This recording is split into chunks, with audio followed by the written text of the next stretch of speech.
এটা ভিডিঅ'লৈ আপোনালোকক স্বাগতম জনাইছো। ৰ'দৰ প্ৰকোপত মানে থাকিব পৰা নাই, এনেকুৱা গৰম উঠিছে। আজি 5-6 দিন মান এসপ্তাহ মানেই হ'ল নেকি, ইমান ৰ'দ। আজিতো আৰু তাপটো বেছিকৈ দিছে।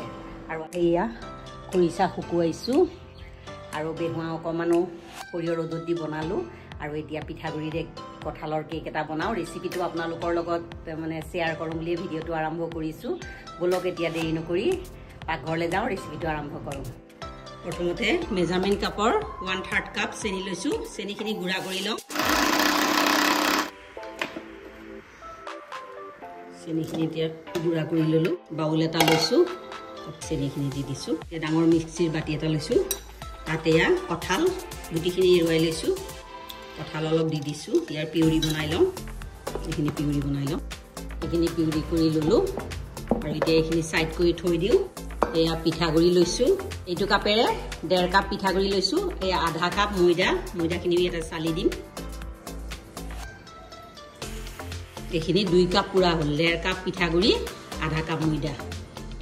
এতিয়া বাতি এটাৰ ওপৰতে চাকনিখন ডাঙৰ লৈ লৈছোঁ আৰু এতিয়া পিউৰিখিনি চেকি ল'ম। মোক 1 কাপ পিউৰি লাগিব, বেছি নালাগে। 1 কাপ হ'লে এইখিনি চেকি ল'লোঁ। এইখিনি মোক হৈ যাব। এতিয়া এইটো বাতিৰে মেজাৰমেণ্ট কাপটোৱে জোখটো কৰি লওঁ।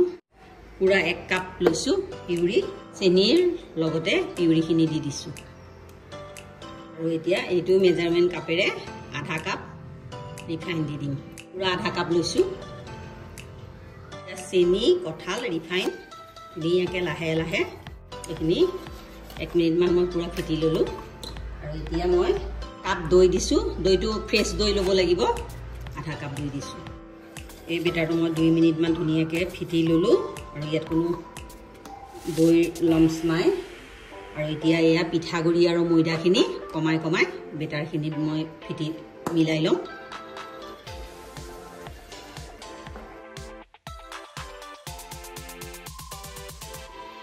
এইখিনি ময়দা আৰু পিঠাগুড়ি পূৰা মিক্স কৰা হৈ গ'ল। এতিয়া এইখিনি ডাঠ হৈছে বেটাৰটো। কেকৰ কাৰণে ইমান ডাঠ বেটাৰ নালাগে। এতিয়া মই ইয়াত গৰু গাখীৰ ৰুম টেম্পাৰেচাৰৰ লৈছোঁ। কমাই কমাই বেটাৰটো গুলি লওঁ।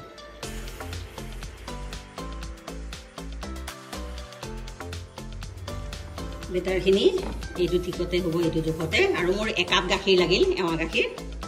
এতিয়া বেটাৰটো মই 15 মিনিটমানৰ কাৰণে অকণমান ঢাকনা এখন মাৰি ৰেষ্ট দি থ'ম, তেতিয়া পিঠাগুড়িখিনি কোমলিব। A few moments later. পিঠাগুড়িটো মোৰ ৰেষ্ট দিয়া 15 মিনিটমান হৈ গ'ল। অকণমান মই ভেনিলা এচেঞ্চ দি দিম, চামুচমান। য়েল্ল' ফুড কালাৰ অকণমান দি দিছোঁ। অকণমান নিমখ দিছোঁ। সৰু চামুচৰে 1 চামুচ ভিনেগাৰ দিছোঁ। ভিনেগাৰ দিলে মানে পিঠাগুড়ি কেকটো স্পঞ্জি হয়, কোমল হয়। মই বেকিং পাউডাৰ আৰু চৌদা দিয়াই নাছিলোঁ, ৰেষ্ট দি থোৱাৰ কাৰণে দিয়া নাই। 1 চামুচ, সৰু চামুচৰ 1 চামুচ বেকিং পাউডাৰ দিছোঁ আৰু অকণমান খোৱা চৌদা দিছোঁ। এতিয়া ইয়াত অকণমান 2 চামুচমান গাখীৰ দি দিম আৰু এতিয়া এইখিনি লাহে লাহে মিক্স কৰি দিম। কেকখিনি মোৰ ফুটা হৈ গ'ল। এতিয়া শেষত মই টুটি ফুটি কেইটামান ময়দা অকণমানতে এনেকৈ সানি লৈছোঁ। সানি লৈ ইয়াত দি দিম। দি মিক্স কৰি দিম অকণমান। সেইখিনি ৰেডি হৈ গ'ল। এতিয়া টিফিন বাতি এটাতে মই ৰিফাইন দি পেলাই অকণমান ময়দা ছটিয়াই লৈছিলোঁ আৰু এতিয়া গোটেই বেটাৰখিনি টিফিন বাতিটোতে দি দিম। আৰু মানে ময়দাৰ কেকতকৈ এই পিঠাগুড়িৰ কেকটোত অকণমান বেটাৰখিনি অকণমান ডাঠ হ'ব লাগে। এতিয়া টিফিন বাতিটো অকণমান টেপ কৰি দিওঁ, তেতিয়া ভিতৰত যেতিয়া এয়াৰ বাবুল থাকে গোটেইখিনি ওলাই আহিব আৰু কেকটোও ভাল হয়। আৰু ওপৰত অকণমান টুটি ফুটিৰে সজাই দিলোঁ। যদি টুটি ফুটি দিব নিবিচাৰে, ড্ৰাই ফ্ৰুট অকণ মিহি মিহিকৈ কুটি দিলেই হৈ যায়। আৰু কেকৰ বেটাৰটো মোৰ ৰেডি হৈ গ'ল। ওপৰত এই বালি দি হাণ্ডি এটা বহাই দিছোঁ, প্ৰিহিট কৰি থৈছিলোঁ মই। এতিয়া কেকটো ইয়াতে বহাই দিওঁ লাহেকৈ। পূৰা প্ৰিহিট কৰি থৈছিলোঁ, ঢাকনাখন লগাই দিছোঁ আৰু ফ্লেমটো এতিয়া মিডিয়াম কৰি দিছোঁ। এনেই হাই ফ্লেমতে মই এইটো গৰম কৰিছিলোঁ, এতিয়া ফ্লেমটো মিডিয়াম কৰি দিছোঁ।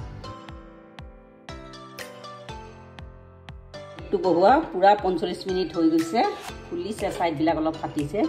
এবাৰ চেক কৰি চাই লওঁ। কেক মোৰ পূৰা ৰেডি। ড্ৰাই হৈ গৈছে এইখিনি এটা গেছটো লো ফ্লেমত দিয়া আছে আৰু 2 মিনিটমান দিম তাৰপিছত গেছটো অফ কৰি দিম মোৰ কেকটো ৰেডি গেছটো অফ কৰি থওঁ এইটো অলপ ঠাণ্ডা কৰি ল'ম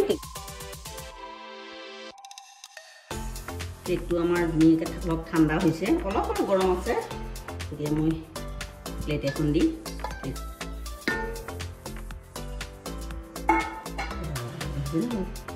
কঁঠাল কেক ৰেডি ধুনীয়া হৈছে কালাৰ আৰু স্পঞ্জি হৈছে এতিয়া কাটি লওঁ ইমান স্পঞ্জি হৈছে কেকটো কি ধুনীয়া মোৰ কঁঠাল কেকৰ ৰেচিপিটো পূৰা ৰেডি হৈ গ'ল এতিয়া আবেলি চাহৰ লগত খাম এই ৰেচিপিটো ভাল পালে লাইক কৰিব আৰু যিসকলে নতুনকৈ মোৰ ভিডিঅ'সমূহ চাই আছে প্লিজ মোৰ চেনেলটো ছাবস্ক্ৰাইব কৰি দিব আকৌ এটা নতুন ভিডিঅ' বা ৰেচিপি লৈ আপোনালোকৰ ওচৰলৈ আহিম আজিলৈ আহোঁ ধন্যবাদ